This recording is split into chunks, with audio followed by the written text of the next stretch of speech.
नमस्कार, आप देख रहे हैं हिमाचल न्यूज। आइए जानते हैं आज के प्रमुख समाचार और दिन भर की बड़ी सुर्खियां। दिवाली पर कैसा होगा हिमाचल का मौसम, जानिए आईएमडी का अपडेट।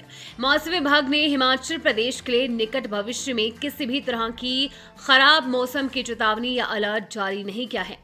ये खबर उन पर्यटकों के लिए है, किसी तोहफे से कम नहीं है, जो पर्वतीय सुंदरता का दीदार करने की योजना बना रहे हैं।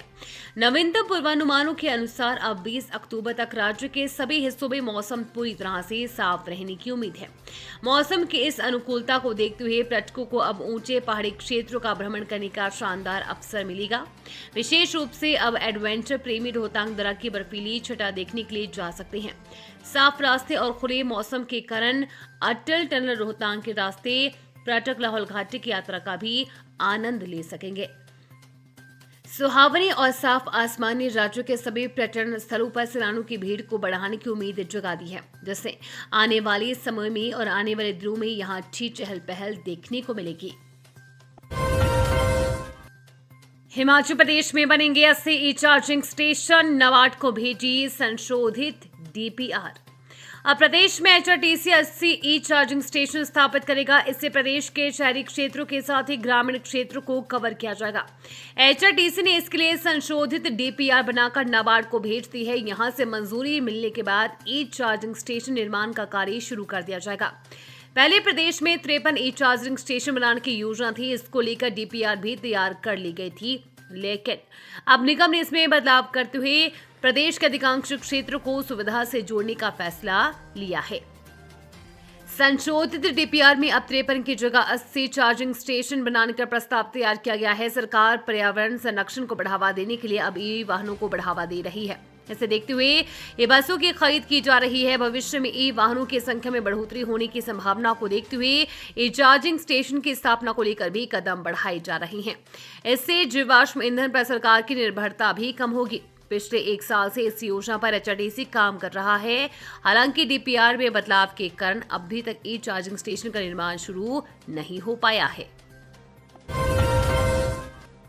मुख्यमंत्री सुखविंदर सिंह सुक्खू बोले, एचआरटीसी में अफसरों की फौज के युक्तिकरण की जरूरत।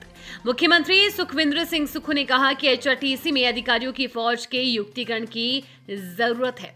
उन्होंने कहा कि इस बारे में कड़े फैसले लेने होंगे, तभी एचआरटीसी समय पर पेंशन दे पाएगा।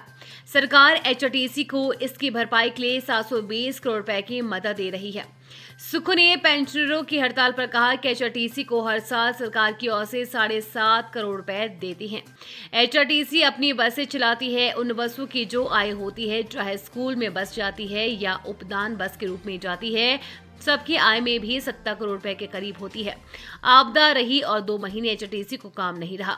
जो कमाई नहीं हुई है उसके लिए भी सरकार भरपाई कर रही है। हिमाचल में भीषण हादसा, ट्रक ने बाइक सवार दंपति को रौंदा, पत्नी की मौत, पति घायल। चंडीगढ़ शिमला राष्ट्रीय राजमार्ग पर एक दर्दनाक सड़क हादसे में एक महिला ने अपनी जान गंवा दी। जावली रेलवे फ्लाईओवर के समीप ये दुर्घटना उस समय हुई जब एक तेज रफ्तार ट्रक ने पीछे से एक मोटरसाइकिल को टक्कर मार दी, जिस पर एक दंपति सवार थे।